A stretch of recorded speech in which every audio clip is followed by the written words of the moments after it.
Hey, it's your pal Mike Shea from SlyFlourish.com here with another episode of Sly Flourish's Lazy D&D Prep. This is a weekly show shot 10 a.m. Eastern Standard Time in which I go through steps from Return of the Lazy Dungeon Master while preparing for my D&D game. In this case, I am running an Eberron homebrew game called Eberron the Second Mourning. This show is brought to you by the patrons of Sly Flourish. You too can become a patron of Sly Flourish by going to patreon.com/SlyFlourish and helping to support the show. To patrons who have helped support the show, I really appreciate your support. So we are in the Mournland in my Eberron game. I'm kind of in the final. I guess it's not quite the final chapter yet, but we are getting close. So I'm going to bring up my Notion notebook. We're going to do our prep as we always do. I'm going to generate a session planning template. This is all in Notion. If people wonder what tool I use to do my session planning, it is in Notion. For those of you in Twitch, you can see the link there. For those of you on YouTube, you can see it in the links below. So we are going to do 22 November 2020. Yeah. So in the last session, okay. So let's look at where everything is. So the goal of the campaign is for the characters to stop villains from building the next weapon of mourning. There was a weapon that created the Mournland, and people are worried that they can build that weapon again. It's sort of like the Cold War. It's sort of like the race for nuclear weapons in World War II, if you think of it that way. And like one nuke went off, and now everybody's trying to make nuclear weapons. So to me, the Cold War is a really good example of the model for this campaign. There is a villain named Lido Skal, who is he's an Oni that used to work for the monstrous empire of the Droam. But broke away from them, then joined the Aurum, which is a powerful secret society, not even a secret society, powerful society of powerful people, and then was kicked out from there too, and then returned to the Droam, but has the components and the knowledge capable of building the next weapon of mourning. So the characters are sort of chasing him or trying to stop him from building the next weapon of mourning. In doing so, they traveled to the Mournland, where they met up with a very powerful warforged vehicle, a train called Karshak. Karshak is a psychotic warforged train that is powered by a mobile manifest zone to the realm of chaos, and can actually go supersonic speeds along its rail. And when it's traveling through the Mournland, it can kind of move the rail that it's traveling on. So you can't actually follow it. You have to be in it to get there. It is headed towards the city of Making, which is in the middle of a place known as the Glass Plateau. And inside the city of Making is a rift known as Claw Rift. And it is at Claw Rift where they can actually create the weapon of mourning. The villains can create the weapon of mourning. So the players are trying to get there to stop that from happening. In our last session, the characters have been restarting a dam in order to power. They made an alliance with Karshak. Karshak decided not to kill them all. And they are in a dam trying to power the dam back up in order to... they're getting the dam powered back up in order to power up Karshak so that Karshak can slow down. So Karshak's engine makes him go really, really fast, but he needs an alternative energy source to basically open and close the gate. So he needs energy to do that. And he gets it through lightning power, and the dam can create the lightning power. But the dam only had one open sluice, not three. And so the characters had to go into the dam to open up the sluices. The dam is actually a fortification, a stronghold of Sire. During the war. And inside, they found a bunch of Karnath ghouls that had basically killed all of the Siren soldiers that were there. So the place was filled with like undead, and it was filled with like, they could see all this war that went on there. And there was also the sort of twisted constructs that the Sirens had that helped run the place. So they crawled through this dungeon. It was really kind of fun. They got to the final chamber, and in the final chamber, they're getting attacked by... the twisted elementals that were actually in control of the dam, and it's the reason that they stopped. So we have a good strong start, which is fighting the and what I think they're called corrupted weirds. Do I have corrupted weirds? So Corrupted Weirds are from the Tome of Beasts, or from the Tome of Beasts 2. Let me pull up Tome of Beasts 2. Date Tome of Beast 2. This is by Kobold Press, in Book of Monsters from Kobold Press. So boy, do we have lots of monsters, and I've been using lots of monsters. I've decided to kind of toy more with monsters from other third-party resources because they're good. They're as good as the ones that WotC are putting out, and they're play-tested, and they're kind of cool. And the two books that I've been using for this are Tome of Beasts is one of them, and then the other one is by Monty Cook Games. Let's see if I have that here, and it's called hang on. Why is my date modifying?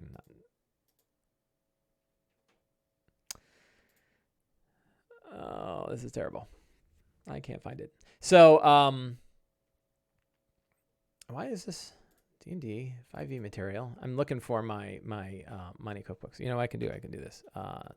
Beasts of Flesh and Steel. So, Beasts of Flesh and Steel by Monty Cook Games. Whoops, that's not right. Don't look at that.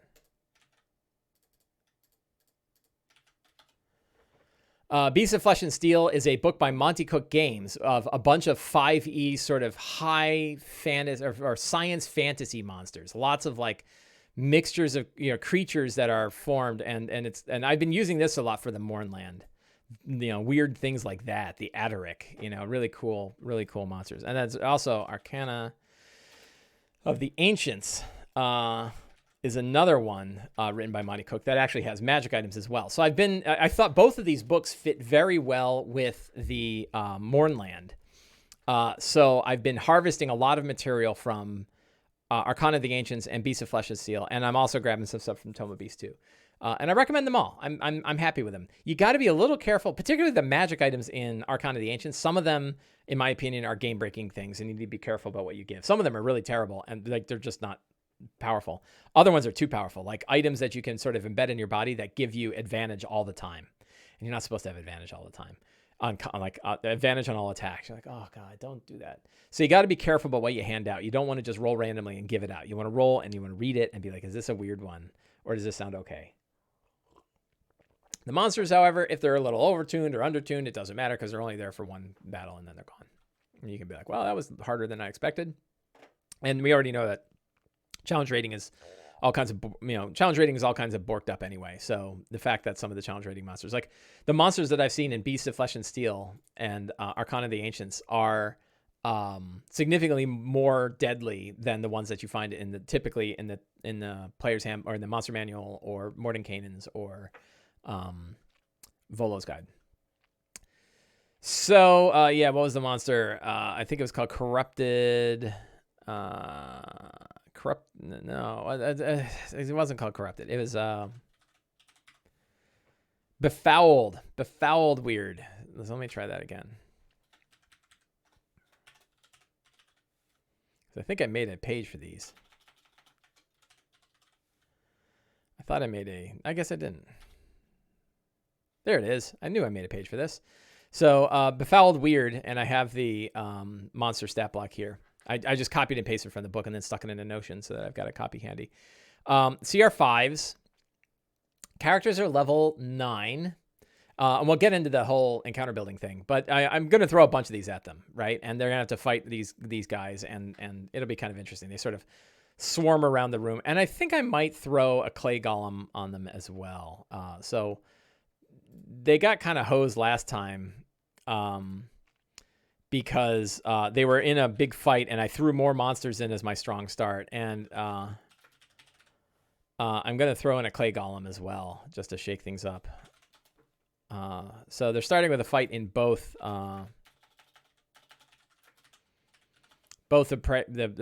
recent sessions. They've been starting with a fight, so we'll see how it goes. But they're level 9. They're beefy. Clay golem shows up. So that's a real simple, strong start. What about some weirder material? I don't know. That stuff's pretty weird. But yeah, like imagine how many monsters we have access to. Just from 2 publishers, and there's many others, right? 2C Gaming makes some awesome monsters as well. So like there's we have more monsters than we need. I'll tell you that. We have more monsters than we could ever use. Global Press alone has 3 monster books. Wizards has 3 monster books, and Monty Cook has 1.5 monster books. And then there's many others. So there's lots of monster books that are going on. So scenes are restarting the sluices of the dam of Galifarian Kings. Return to Karshak.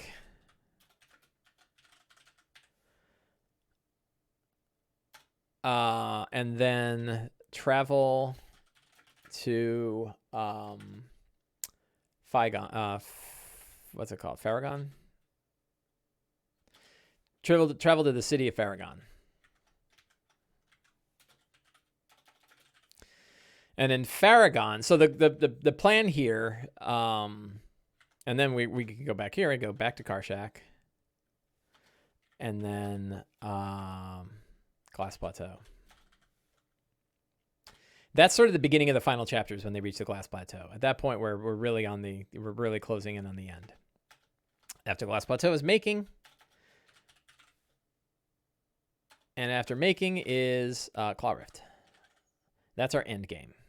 So what I have here, I'm writing out all my scenes, but actually it starts off with just the scenes that are happening today. But then I have like all the major beats that are going to occur through the rest of the campaign because I'm closing in on the end. So it's like I know where things are going to head, and we're gonna head that way. I can also basically the scenes here are also really the fantastic locations. So I'm just going to copy them right here. This is one where like. Save yourself a little time, and you don't have to do every step if you don't need it. And for this one, I don't need it because my scenes, I like to use the scenes because it kind of outlines, but my scenes are often based on the places they go, right? Like I have it, scene here, and it works out well. So those are the scenes. So secrets and clues, most of these are going to be about the city of Faragon. So what is Faragon? What's going on there? So the deal is, Karshak says, I had a mate named Mycenta. Mycenta killed herself or killed themselves. They don't really have they don't have a gender identity. So they killed themselves. And because they felt like they were responsible for the mourning. Gaming and BS asks the difference between scenes and fantastic locations. Let's hang on to that, and we'll come to that. That's a good thought. So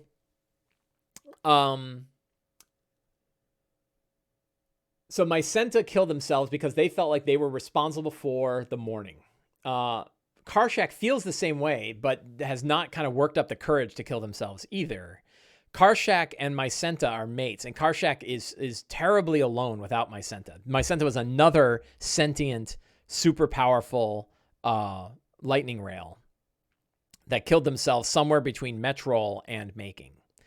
And Mycenta's memory crystal is still around and has been captured by a guy named Geneth D. Orion.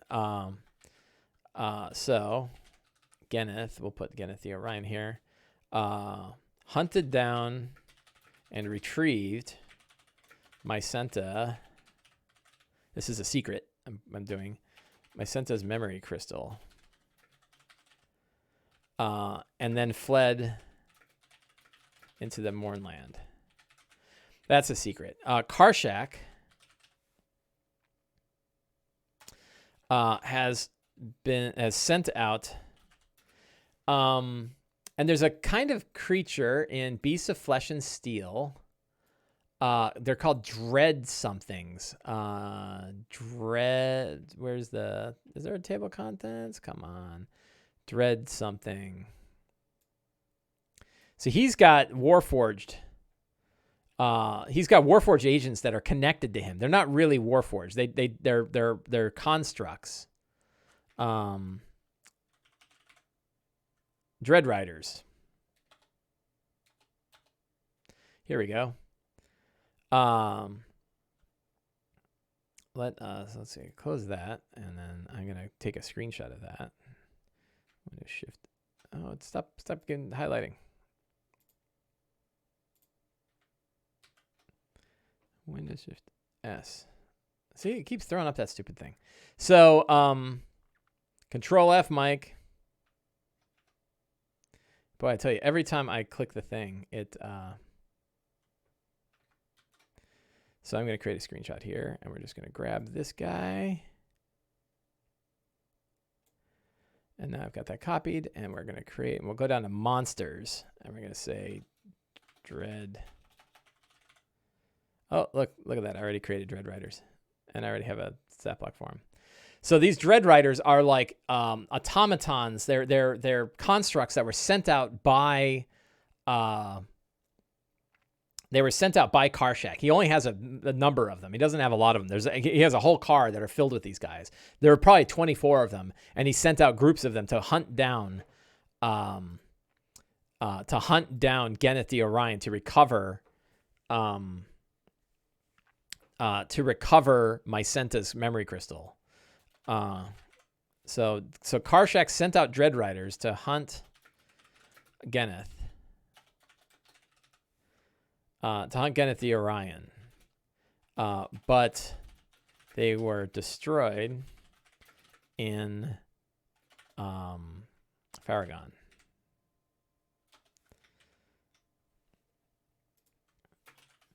They were destroyed in the city of Faragon. There is a creature, Geneth,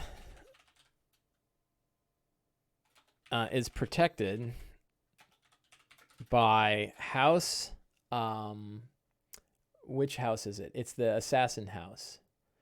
Let's go back to here. Somebody can remind me. What's the name of the assassin house? There's House Falarn, but there's also another house. Thorani, I think it is, right? House Thorani, that sounds right. House Thorani. By a House Thorani agent named Needle. So you'll notice that I've got, I'm doing my prep, but it's like, wow, you seem to know a lot. And that's because my other group already went through all of this. So I actually have a fair amount of material, and I already have stuff wired into my head about what's where. So I'm cheating because both my groups have come to the same place, and one group is 2 weeks ahead of the other. So you don't see me making up a lot of stuff on the fly on this one. Instead, I'm really drawing in information that I already have. So yeah, I'm cheating. So yeah, Needle is a House Thorani agent. What else? So Needle, Geneth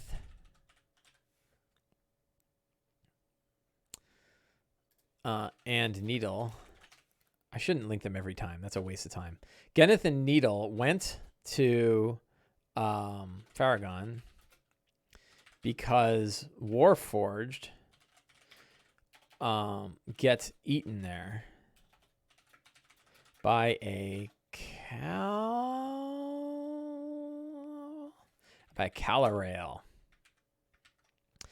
So a Calarail is another creature of I think this one is the Calarail looks like that, and it is a creature that eats artificers. It eats artificial things, and it is it's a nice, fun, powerful creature. It's a legendary monster, and it devours components and then can kind of spit them back out again. And we have two characters that are Warforged, so this is going to be great. And so when an artificer, he eats artifacts, he eats the artificer stuff, right? And they went to this town, they went to this town because they knew the Calarail would protect them from Karshak. So Karshak's probably lying to them a little bit, especially because there's Warforged in the group. The Calarail eats Warforged and artificer constructs. It devoured 4 of Karshak's Dread Riders. So that's a secret. What else do we have? So Warforged needs to experience fear. Yes. Oh, so let me answer your question. You had a question and you went through the trouble of getting it highlighted, so I ought to answer. What's the difference between scenes and fantastic locations? So a scene is you can't define it with its own definition. A scene is a scene, right? A scene is when the characters are interacting with something. It's got more than just location-based things. It's got NPCs. It's got little story bits. Things happen in a scene. So the example is of like the first scene is restarting the sluices. We know that the characters are there. They're going to fight these guys and they have to fire the sluices up. It's more than just the location. It is things that are occurring in there. We know when we return to Karshak, they're going to be talking to Karshak. They're going to be negotiating. Karshak's going to tell them about Faigon. The travel to Faigon, like that's actually an event that's going to happen. Things are going to happen there. And then but I quickly went from locations like Karshak, Glass Plateau, making Claw. Those are all just locations. I have seen ideas there. I know that a scene will occur, but I don't define the scenes too much. The scene section, I'll give you a little bit of a hint here. Of the 8 steps, the scenes almost didn't make it. It was 7 steps before scenes came in. But I found that so many people use them and that they are useful in certain circumstances that it's worth having scenes. It's worth having it as a step. But yes, I think that scenes is probably the first step that can go if you're limiting the number of steps that you take. Because the scenes are going to play out as they play out. And a danger with scenes is that you define them more than this, right? That scenes need to play out. You don't plan them.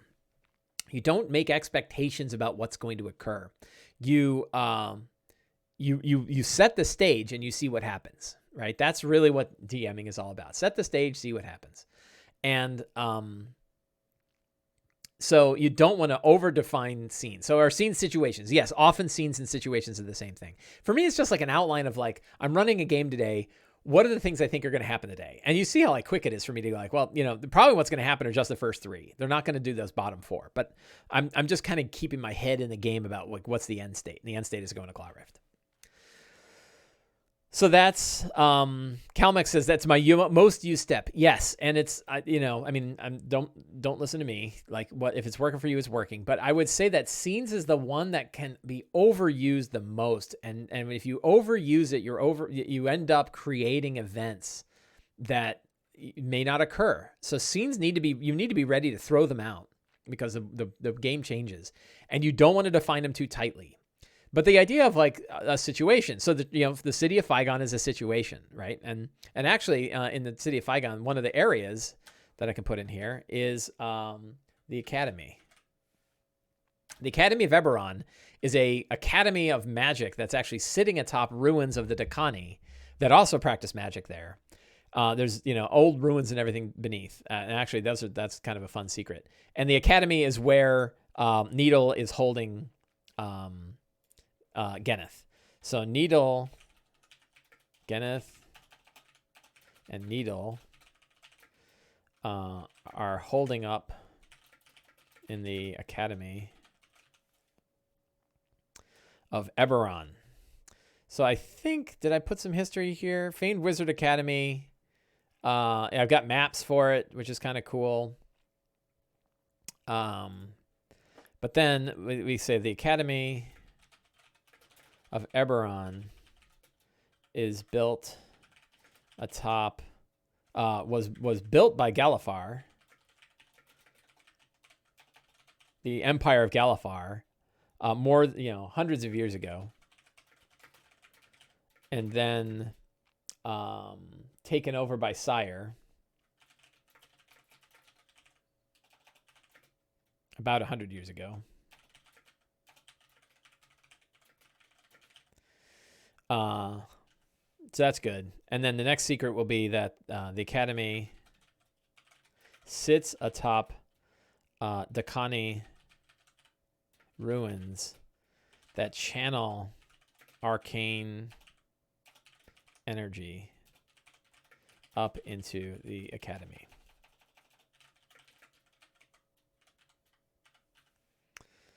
The ruins are vast and deep. So there's a bunch of secrets. Let's see. Yeah, so a lot of people say it's my most used step. And I can understand that. To me, secret and clues are the real meat of prep. Like that's the secrets and clues are that's where the real value of prep comes in. And I would argue you can probably, if you had one step, secrets and clues would be your step.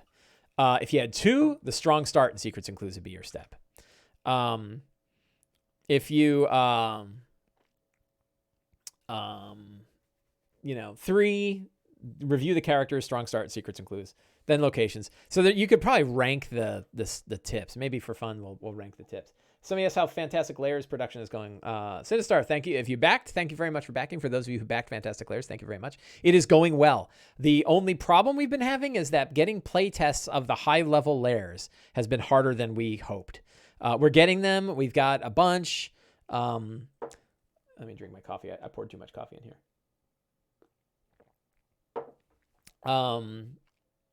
Let's see. We'll go to our... So you asked about Fantastic Layers, and I want to go to the playtest report count. And so we have a couple of the higher level ones. Dragon Mummy and Blood Rain have 4 out of the 5 that we are hoping for. Remember God and Sizzle Death have 3. Curse of Black Ice and World Eater have 2. Hell's Heart has none. So we want to get at least 1 or 2 playtests at that end. We don't expect we're going to get 5 full playtests of every layer. We would hope for that, but I don't think we're going to get it. Now, the nice bit is, even though we're in the middle of play testing those layers, it isn't holding anything else up. We have new art that is coming in. We have, and the art's going along well. I think we have every map. Do we have every map? I think we have every map. If not, we're missing one. And we have one more layer that is still in internal playtesting and will soon be in external playtesting this week. I think we'll be ready anytime. And then we're going to send a new update. So you'll see a new Kickstarter update, and the update lets you subscribe to become a playtester. And boy, we'd love it if you playtested Hell's Heart, because we could use at least a couple of playtests of that. That's a 20th level layer. That's one of mine. And you fight a fiendish ancient gold dragon archmage. There's nothing like saying the dragon breathes on you for 160 points of fire and necrotic damage, and then casts Meteor Swarm.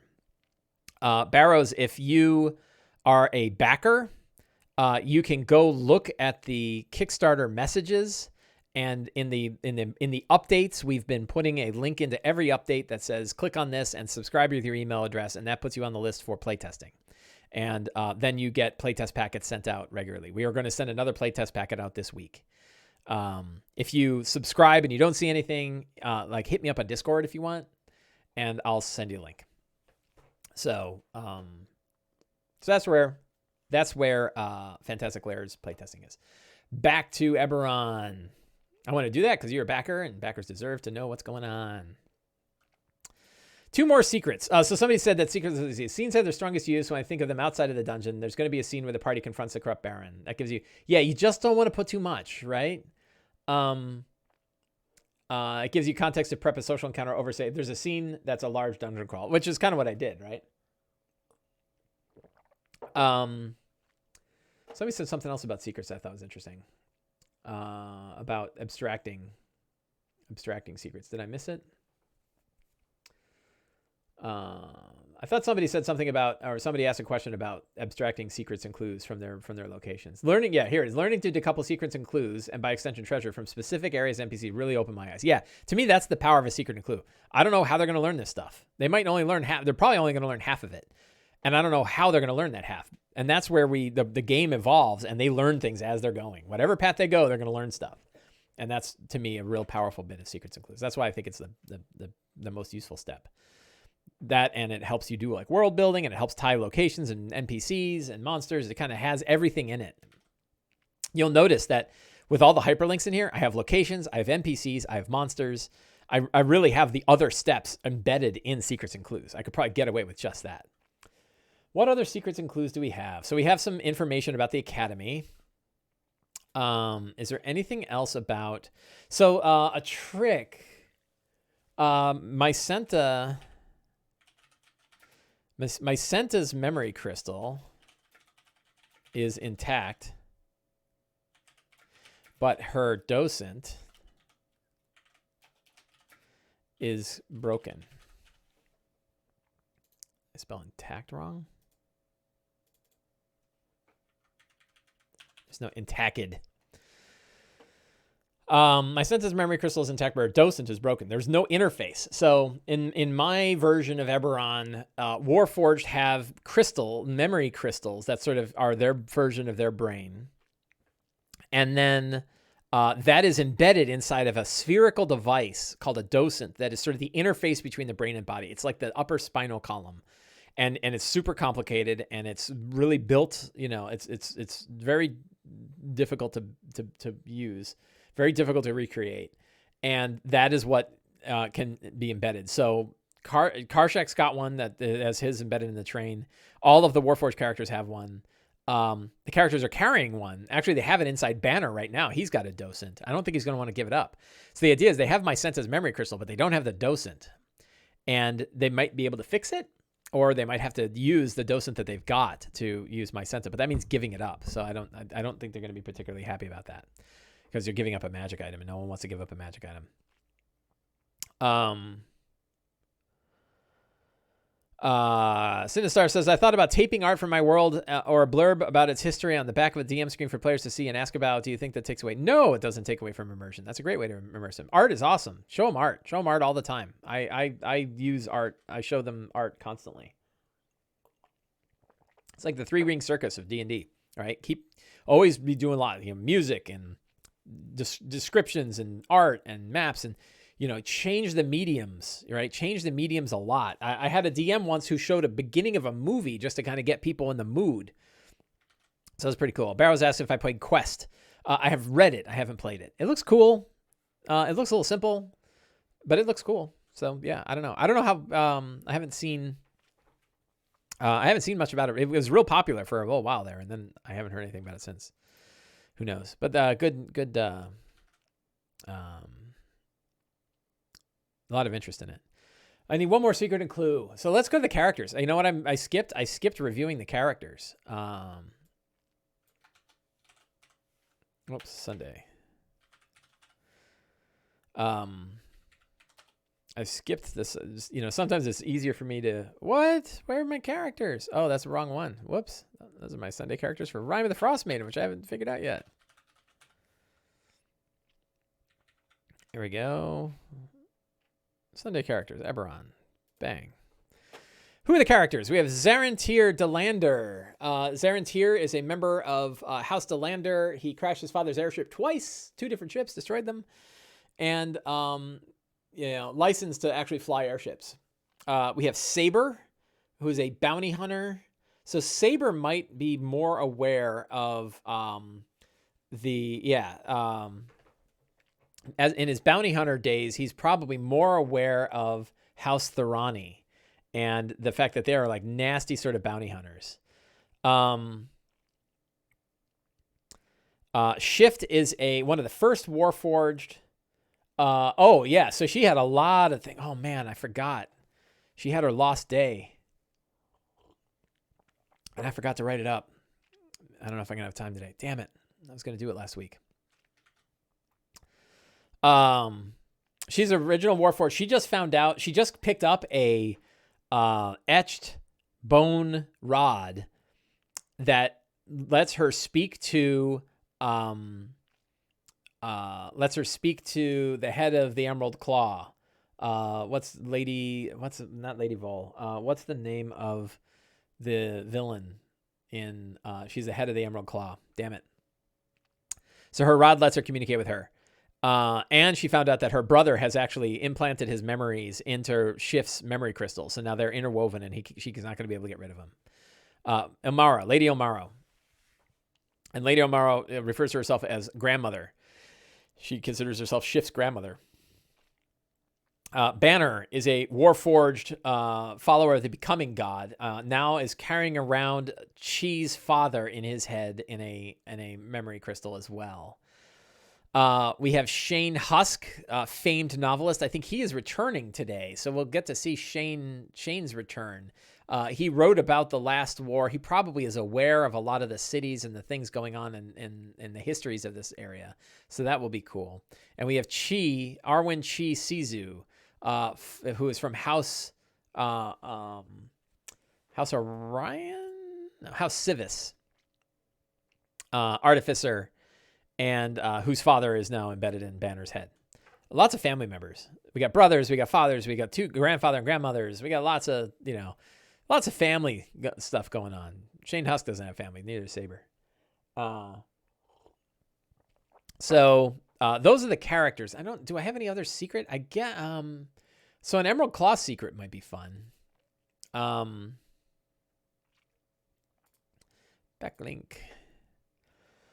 One last secret. Is there a secret tied to the Emerald Claw? So we could have it that here's one that's not really tied to a character, but the Lord of Blades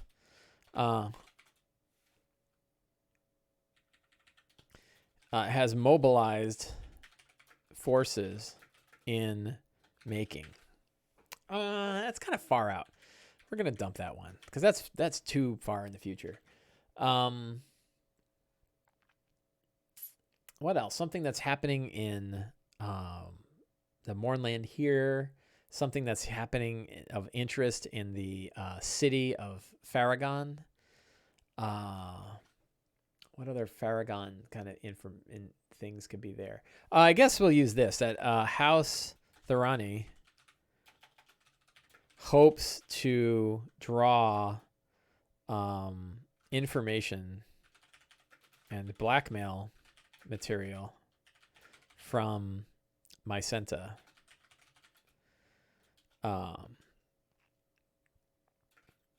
For those involved in the morning. So yeah. So then I got my 10 secrets. Fantastic locations we talked about. I've got a whole bunch of locations. Now, one interesting thing is the fantastic locations here are big locations. Like if you go to Glass Plateau, right? That itself is like a whole big list of stuff. And note that I already created a lot of Glass Plateau material for my other game. I got like lots of pictures. Look at that guy. They're fighting that one day. Yeah. And that's what Glass Plateau kind of that's actually at the edge of the Glass Plateau. Glass Plateau is going to be a lot of fun. And we're going to talk about like how to do overland travel stuff when we get there. So I have lots of interesting locations. And NPCs. Now you'll note again, like NPCs is another section. Like I could probably do without it. I'll probably do it. I'll probably do it just for completeness sake. So we have Karshak is clearly a Mycenta. We have Deloitte. We have Geneth. We have Needle. So I already have like bios of all of these people. Like Needle, for example, again, I'm cheating because I already did a lot of prep work in my other game. I will say that it's not like I spent, so just for like, oh, sure, it's Mike Shea. It's easy to do game prep when you prepped everything before. But the reality is like, it didn't take me that long to put together like a lot of this stuff. And I just sort of filled it out as I go. So I love that picture of the assassin from Needle, the assassin from House Thorani. And this is what Notion is so great at. You can build these profiles of people, right? And you can put art for them, and you get like, you just throw a few comments and it sort of links back to everything. That's Karshak's conductor. It's real easy to sort of link all this stuff together. And that I have really found Notion follows my way of thinking with Lazy DM Prep really well. Like you get to reuse a lot, you get to sort of build an NPC profile, throw it in the database and then link to it later. And it works really well. So monsters, somebody said something about what level is the party? So the party are 9th level, and there's, I think, 6 of them. So, and they might all be here today. So, so we're going to do the Deadly Threshold. I've been super excited about this, and I don't think it's gotten a lot of interest from other people, though. But I'm going to talk about it here again. So character and building guidelines below. They don't work very well, and they're very complicated to do. And there are tools that let you do it. And a lot of people are using the Encounter Builder in D&D Beyond. Great. A lot of people use Kobold Fight Club. Great. I like to have a tool in my head. I don't want to have to fall back to software to tell me whether or not an encounter is quote unquote balanced.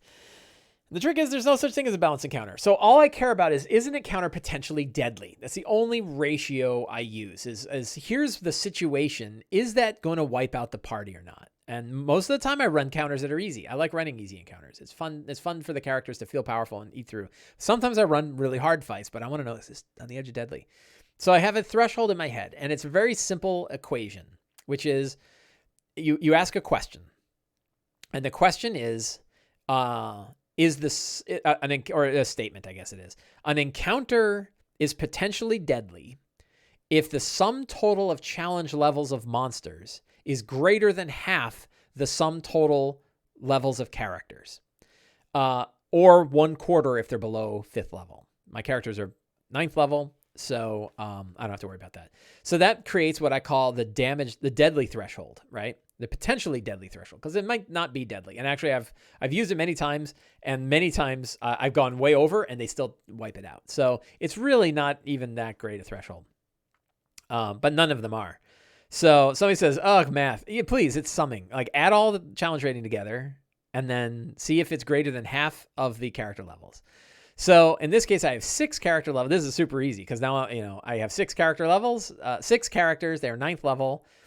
So I do 9 times 6 divided by 2, but I also could just do 9 times 3 because it's 6. So it's 27, right? So my deadly threshold is 27, which means in theory, I should be able to run up to about 27 CRs worth of monsters. Snark Knight says, "Man, I'd pay to have these general tips collected somewhere." That, if you sum up half the character levels together summed up are 27.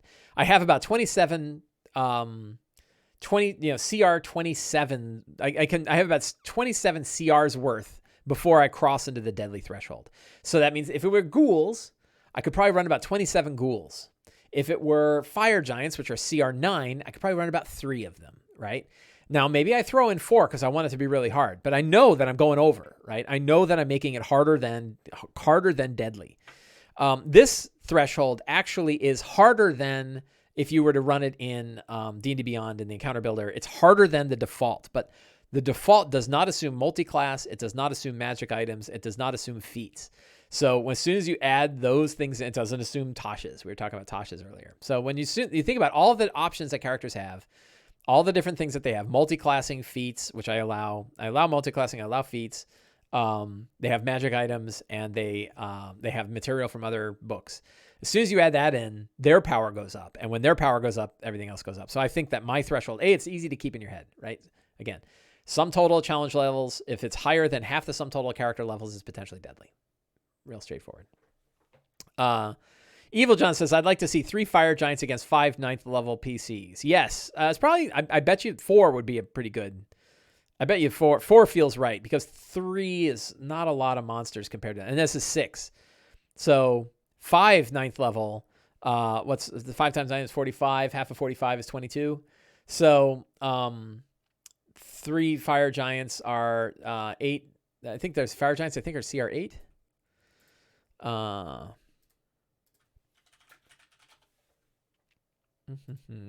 Fire giants are CR 9, 9, 18, 27. So 3 fire giants is actually pretty hard against 5 9th level characters. That's probably a good fight though, right?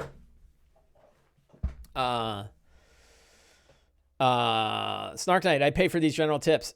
Snark Knight, are you a patron? If you're a patron, you have access to all of this stuff inside Sly Flourish's Uncovered Secrets, which includes things like this. I think, let's take a look. I thought it did. me get a new window here for a second and go to Discord and open Discord. And it says, watch out, streaming mode. But in the patron hangout, we have uncovered secrets. I will show it off in the chat channel. This is these are available to patrons of Sly Flourish. And they have running hordes, zone-based combat, building lazy encounter. Yeah, here it is, right? Building lazy encounter. So that has both the tips you were talking about. One, an encounter is potentially deadly if the sum total of monster challenge ratings is greater than half the sum total of character levels, or 1/4 if the character is below 5th level. That's the rule. And it talks about how to use this. It also talks about how things vary. It talks about starting with the story, and then also talks about, hey, and if you want to keep track of average character hit points when you're looking at the damage potentially inflicted by traps or by monsters, assume level times 7 plus 3. So what's the, and I can actually stick that in my notes too, right? And my deadly threshold and average hit points are level times 7 plus 3. 9 times 7 is what? 54? I suck at math, man. What's 9 times 7? 63? 63 feels right. 63 plus 3, right? So 66 is the average hit points. I think that's right. Tell me if my math is wrong. Multiplication tables. It's been a long time. And so if you look at any one of the characters, I should assume roughly 66 hit points. Some will be lower, some will be higher. If we go to the characters, for example, by the way, I did that, but I can still click on it. So let's actually take a look at one. So we'll look at, I think I have the links down here. We'll just kind of pick one randomly. Open up a character. Oh, you guys can look it up in the Twitch window too and see. Hit points here are 61. Pretty close, right? That's Shane Husky's a wizard. Let's pick this guy. This is Arwen, has 67. So, you know, what did I say? 66? Pretty close. So it's a good way to keep just generally track of how many hit points you expect him to have. And then, you know, like when your death ray hits, it should always do 10 more than the average hit points. So we have a deadly threshold as CR27. Monsters, we have Dread Riders.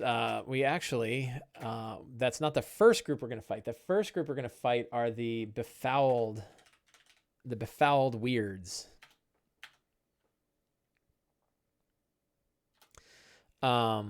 Now, befouled weirds are CR5, so they should be able to fight 5 of them, which makes sense given it makes sense given that there are 6 characters. But I'm going to be a dick, and I'm going to throw in a clay golem as well, just to shake things up. So we're going to have a clay. Now this is going to be a hard fight. They've been traveling through this dungeon for a while. I like the idea that a clay golem kind of attacks them from behind. And now I'm way above deadly, right? Because the clay golem is CR9. So they are 25 plus 9, 34. So I'm going 27 is the threshold, and I'm doing I'm doing the 34. So I'm being a dick. But that's okay. I don't think I have to worry about other monsters because they're not really. I mean, I can do the Calarail. But I'm not going to do any others because I don't think they're going to get particularly far. I could be wrong. They could end up in Farragon. Then I'll just roll randomly. I think I've got some. So let's take a look because I think there's some monsters. I think I wrote some like encounter. So this is what Farragon looks like. Is this Farragon? Yeah, it's funny. The map. I have a map, but I don't think I used it. I don't think I will use it because I don't know where I guess the academy is there. So they kind of roll up on the train station here and make their way through Farragon. And then this is the academy. And so I have a few. I don't even have that many encounters in here. So let's think of some others. What are so all of the, this is a place where, so you know what we'll do? We'll pull up the Lazy DM workbook. Actually, let's pull it up on screen. So desktop, Dream Notes, Lazy DM workbook. I think we'll do some like mutated regular monsters might be kind of fun. So we're going to go to Lazy DM workbook, which has monsters by dungeon level in here somewhere. There we go. And we're going to pick a monster table. So we're going to pick like the CR 5 to 8. So wyverns, mutated wyverns would be kind of cool, right? Why don't we do some mutated wyverns sound fun. Any other creatures on this list? Not really devils. Salamanders? Probably not. Vampire spawn? No.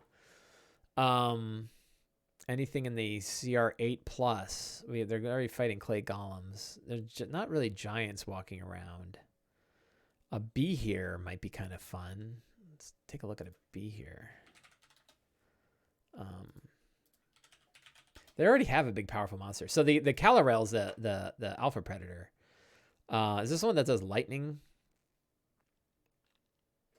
So that could be kind of cool. We'll do a bee here. You know, potential option. And then probably something less powerful. So let's go down to our 4 and 5s. Lamia, barbed devils, bullets, giant crocodiles, gorgons. Nothing there. Shambling mounds. None of those totally grab me. I mean, you could do like shambling. Oh, what about like metallic shambling mounds, right? So they are the reanimated excrement of the Calorel, right? So the Calorel devours artificer things and makes poops, and the poops turn into weird mechanical shambling mounds that are built out of like molten iron or twisted iron and metal, and they attack. That'd be kind of fun. That's good. We'll do that. Do we have shambling mound? No, so did I link be here? And we can link shambling mounds. I'll give another tip to grow on. Something that, you know, don't get hung up on the mechanics of things. I say this a lot, but like when you're reskinning, 95% of the time, you can just reskin with your descriptions. You don't actually have to add. You can. Like Eberron, the Eberron guide has, and it's probably worth because we freaking bought it. We might as well use it, right? Mornland, adventure locations, Mornland. There it is, the Mornland. And so this section has mutations. Monstrous mutations, right? And that is, you know, those are probably worth using because it's kind of fun, but you don't have to, right? You know, you can just describe it as being weird. You know, it has magic resistance, big whoop, right? Supernatural healing is boring. You know, camouflage, maybe that could be kind of, so you can use this stuff, but that's not a lot. Like it's actually 6 options and they're not great. So never mind. So you just reskin, right? So now I've got a D8 for random encounters that can occur while they're traveling through, the city of Aragon. How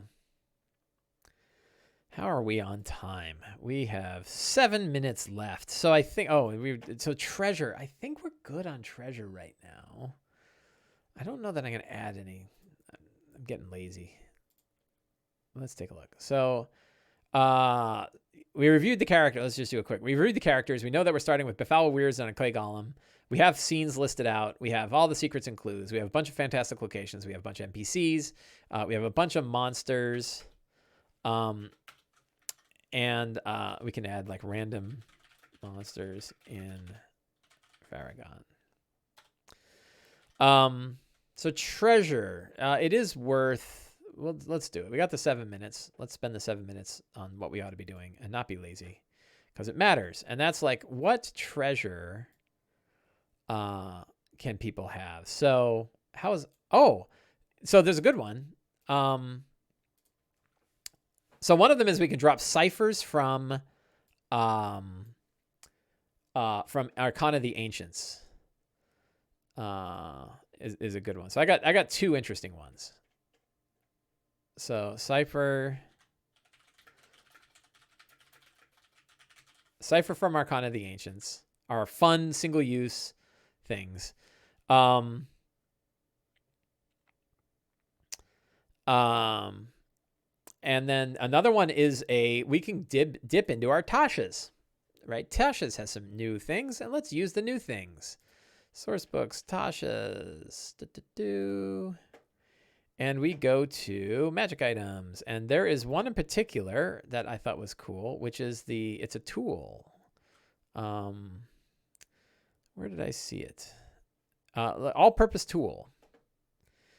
And this is something that works specifically for artificers. So we're going to have an all-purpose tool.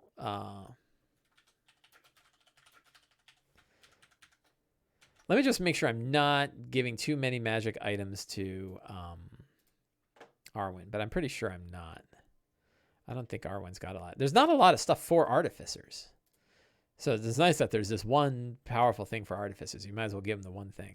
AC on Chi is good. Let's look at equipment.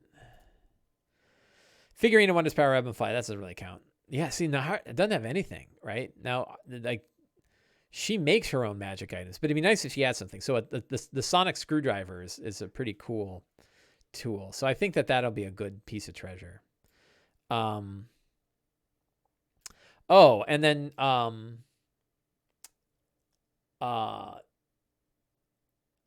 don't think I ever gave it out.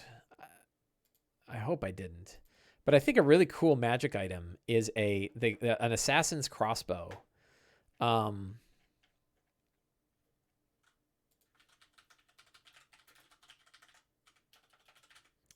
The assassin's crossbow is a +2 hand crossbow. If it drops someone to 0, they're disintegrated. I'm gonna say if it kills someone.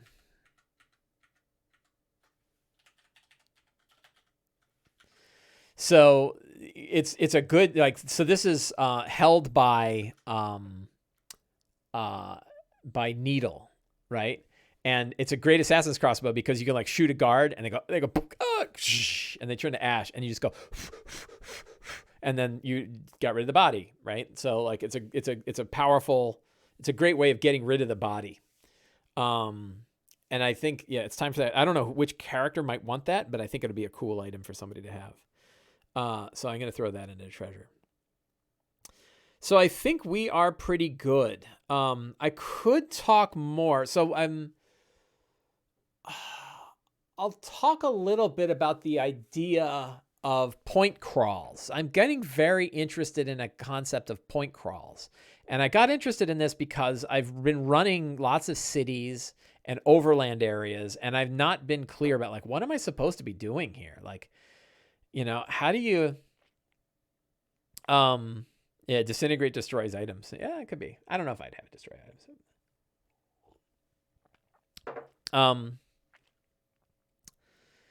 So point crawls. There's some good blog articles about this. I'm not going to dig them up now, but there's some good articles about doing point crawls. So what the hell is a point crawl? A point crawl is when you have like an overland area, or you have a city or some place that you're where the characters are sort of exploring the area. A lot of times you go to like hex crawls, right? And a hex crawl, you have a bunch of hexes, and each hex has things in it, and the players decide which hex they go into, and you like roll dice on random encounters, and you have to fill it with features. A point crawl basically says ignore the hexes and ignore the fixed distances, and instead create locations or monuments or places of interest, and then tie them together with connectors. So it looks like a graph. You got nodes and edges. If you're familiar with graph theory, you have nodes and edges. And the nodes are the places that you go, and the edges are how you get there. So like city streets would be a way that you get from one place to another. And you sort of connect them together. Like if you were going to do a city, the problem is it's, I have to kind of show an example. Actually, I think if I show, I'll give you an example. If I go to the Glass Plateau, I think I've got the image. So here is a point crawl kind of It's like mind mapping. A lot of people have compared it to mind mapping. So this was my sort of point crawl for the Glass Plateau.